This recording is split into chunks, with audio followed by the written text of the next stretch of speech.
And welcome to Follow the Money. I'm Raine Musñgi. Join us as we explore the tools and insights you need to jumpstart your financial journey.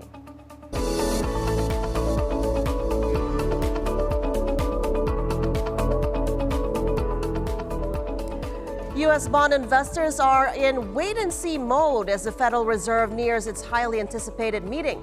Despite rising yields, many are holding off on big moves due to uncertainty around the upcoming presidential election. Analysts note the Fed may pivot on interest rates in response to political shifts, leaving investors treading carefully.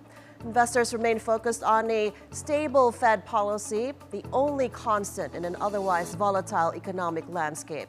Analysts have been noting the so-called Trump trade in the bond market since last month, with a rise in Treasury yields as investors sold notes and bonds despite the Fed's rate cut. Economists say Trump's economic plan, which includes imposing tariffs on some imported products, is likely to boost inflation and add to the massive U.S. fiscal deficit.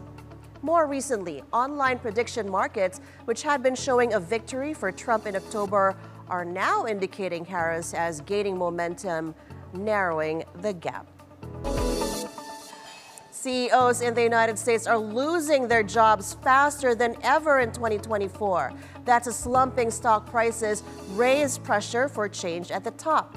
Data from research group The Conference Board found in its CEO succession practices, financial performance, and most notably, a company's stock price have become a stronger predictor of a chief executive's ability to hold on to the job this year than at any other time in the last 7 years.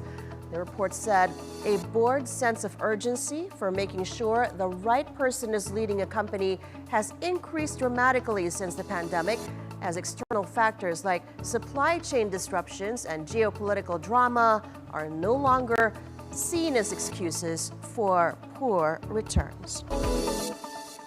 The Organization of Petroleum Exporting Countries, or OPEC, is optimistic about the strong demand for oil over both the short and long term.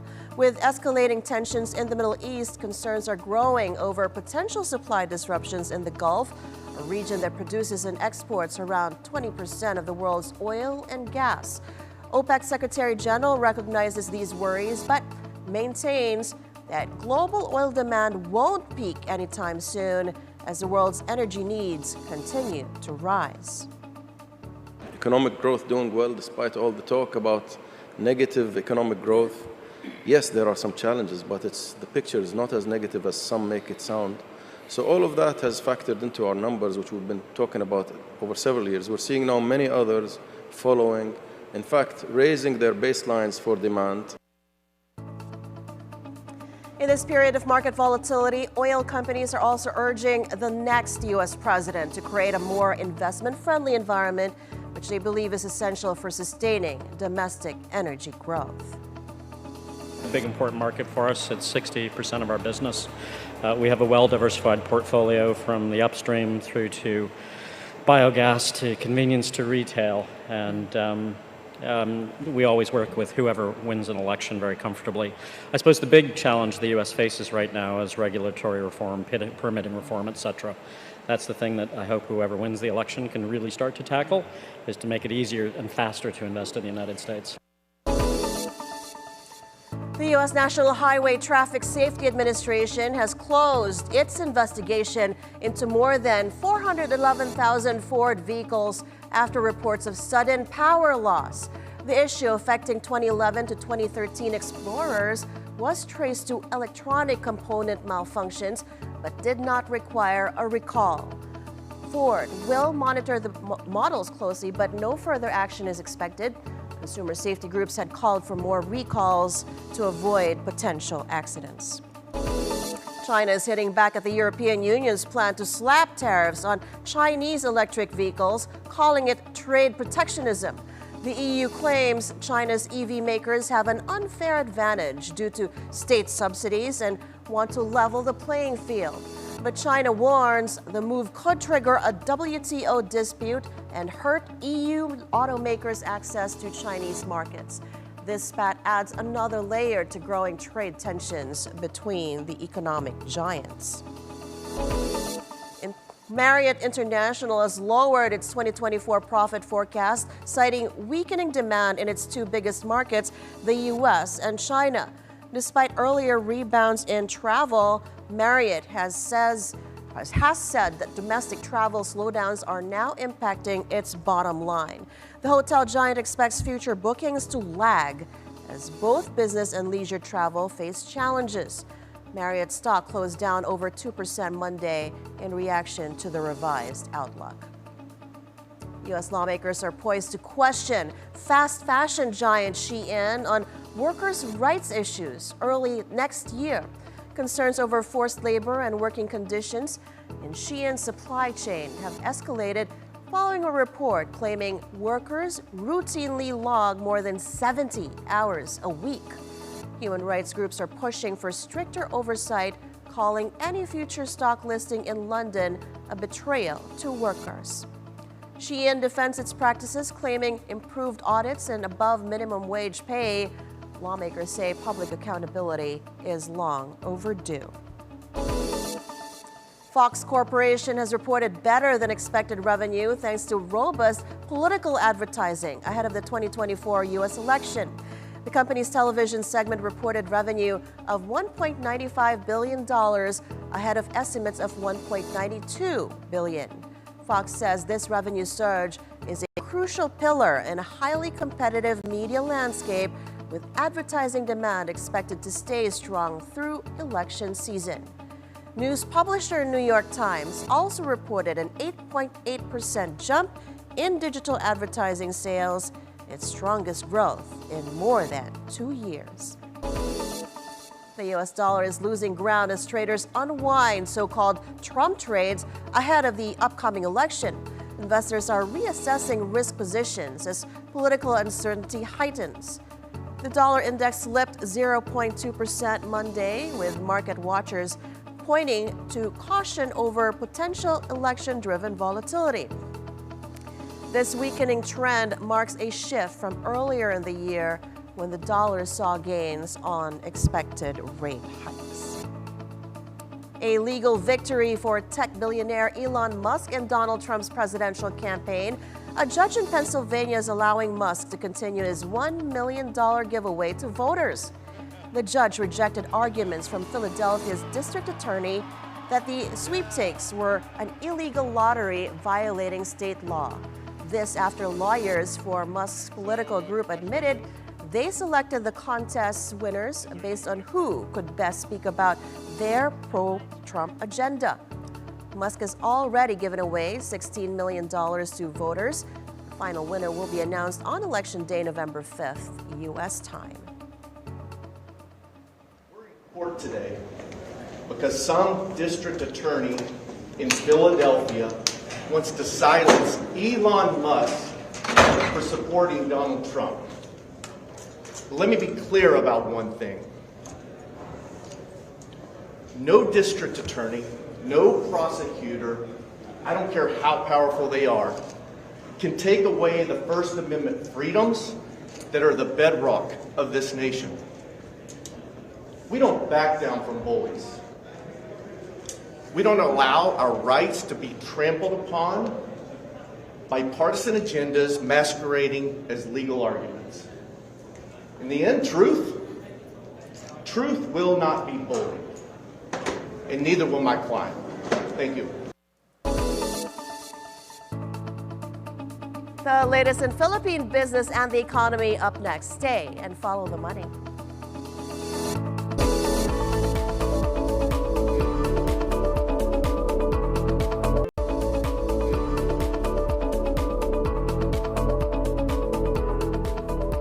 Welcome back. The country's inflation rate snaps its 2-month deceleration streak. The Philippine Statistics Authority has just announced the Consumer Price Index came in at 2.3% amid higher food costs. That's quicker than the 1.9% print in September, but slower than the 4.9% recorded in the same month a year ago. The latest figure is within the central bank's projected inflation range of 2 to 2.8%. Moody's Analytics sees slower economic growth for the Philippines in the third quarter. The ratings agency projects the country's gross domestic product, or GDP, to come in at 5.7% due to restrained consumer spending. Moody's further explains private consumption is muted because recent policy rate cuts need time to filter through the economy. The country's economy expanded 6.3% in the second quarter and 6% in Q3 of last year. The Philippine Statistics Authority will release Q3 GDP data on Thursday, November 7th. The Philippines manufacturing sector saw a slight dip in growth in October. The S&P Global Philippines Manufacturing PMI, which measures the performance of the manufacturing sector, dropped to 52.9 last month from a 27-month high of 53.7 in September. This slowdown was primarily due to supply-side challenges, including material shortages that led to longer delivery times, as well as a cooling in buying activity. Nonetheless, S&P Global noted that the current PMI reading remains the second highest since January 2023. Job creation in the sector also stayed strong, with employment growth reaching its fastest pace in over 7 years. Internet tycoon Dennis Uy is ceding control of his telecom venture as a Singapore-based Summit Telco Holdings is set to take over Dito CME Holdings. The parent firm of Dito Telecommunity says it has secured board approval to negotiate the terms for Summit Telco to subscribe to up to 9 billion primary common shares of the company. With this purchase, Summit, which already holds the power distributor, now expects a 6% increase in energy sales. Meralco cites its record income of 35.1 billion pesos in the first 9 months of the year, mainly attributed to the strong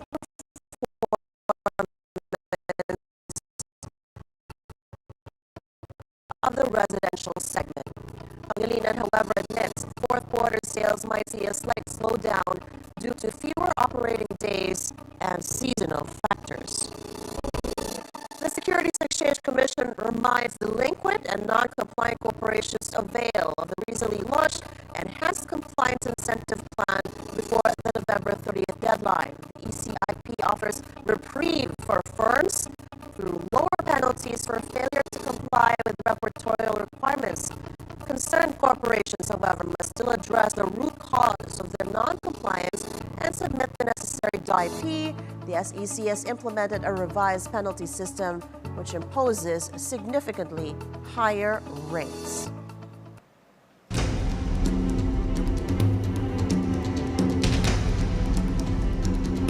The race to the White House, down to the final hours, down the wire. From the economy to immigration to the war in Gaza, here's what's at stake for Americans in this presidential election.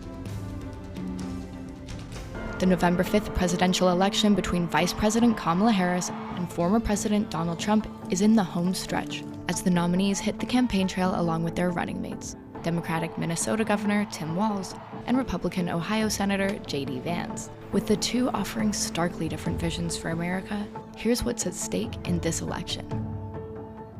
Polls indicate that the two candidates are essentially tied, with voters trusting Trump slightly more on economic policies. It was with me when our life was better with Trump.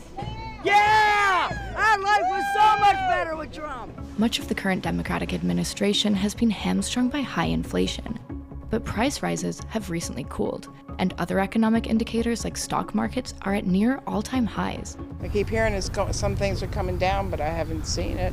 Both candidates have talked up their record in government in recent months while criticizing their opponents' economic plans. Harris has vowed to chart a new way forward with a focus on lowering prices for Americans. Together, we will build a future where we build what I call an opportunity economy. So every American has the opportunity to own a home, to build wealth, to start a small business. She's promised tax cuts for 100 million Americans, while raising taxes on the richest and to bring down housing prices. While Trump has regularly vowed to eliminate inflation. Starting on day one, we will end inflation and make America affordable again. The former president has also vowed a 10 to 20% tariff on imports and a 60% rate on Chinese goods. The Republicans' protectionist economic message has focused on riling his largely white, working-class supporters by demonizing immigrants. The explosive issue of migration is what Trump hopes will help him win in November. And you want Kamala? She opened the border? The U.S. government has struggled to manage its southern border with Mexico for years. Now the former president is doubling down on harsh rhetoric, accusing migrants of poisoning American blood. We are going to start the largest mass deportation in the history of our country because we have no choice. It's not sustainable. Polls show immigration remains a major vulnerability for Harris, with border crossings having risen to record highs at the end of 2023 under President Joe Biden. I reject the false choice that suggests we must either choose between securing our border or creating a system of immigration that is safe, orderly, and humane. We can and we must do both. Not only could the election have an impact on immigration, but also the fate of women's reproductive freedoms. In 10 states, a referendum on abortion rights will also be on the ballot, after the procedure was banned or restricted across much of the country, following a landmark Supreme Court ruling. In response, the Democratic Party has positioned themselves as the party of reproductive rights. And Harris has made access to abortion a central theme of her campaign. And let us agree, and I know we do, one does not have to abandon their faith or deeply held beliefs to agree. The government should not be telling her what to do with her body. Trump has consistently denied Democratic claims that he plans to pursue a national ban on abortion, despite pressure from conservative scholars and anti-abortion activists. At the end of the day, this is all about the will of the people. You must follow your heart or, in many cases, your religion or your faith. While Harris has gained support from many progressives at home on her stance on abortion rights, Harris's policies abroad could stand in her way of becoming president as she continues to uphold Biden's support for key U.S. ally Israel. And may God bless the great alliance between Israel and America forever. She has spoken little about the escalation in the Middle East as fears surrounding an all-out war intensify. I can no longer in good conscience vote for the lesser of two evils. Over the past year, Trump has claimed that the deadly October assault on Israel by Hamas would never have happened if he were in office. I'm here today to tell the Jewish American community that this ugly tide of anti-Semitic, pro-Hamas bigotry and hate will be turned back and crushed starting at noon on January 20th, 2025. Trump has hardly helped to cool rising tensions in the Middle East. Instead, he's threatened to blow Iran to smithereens after U.S. intelligence warned of threats from Tehran against his life. Democrats and a long list of former senior Trump presidential staff have sounded the alarm about a second Trump term. They do not support Donald Trump coming back to the presidency, and I think that speaks volumes. Some have warned of a repeat of the chaos that followed the 2020 election if he doesn't win this time around. Of course there'll be a peaceful transfer, and there was last time, and there'll be a peaceful transfer. I just hope we're going to have honest elections, that's all, okay? When we fight, we win! Fight, fight, fight. And that's today's edition of Follow the Money. I'm Raine Musñgi. Thank you so much for watching. We leave you with live video coming out of Japan in Kyoto. We're showing you live pictures of the world's first wooden satellite built by Japanese researchers, launched into space a few minutes ago in the early test for using timber in lunar and Mars exploration. It's named after the Latin word for wood. Lignosat is the palm-sized satellite tasked with demonstrating the cosmic potential of the renewable material as humans explore living in space. Keep it here on BNC, the Billionario News Channel, always on top.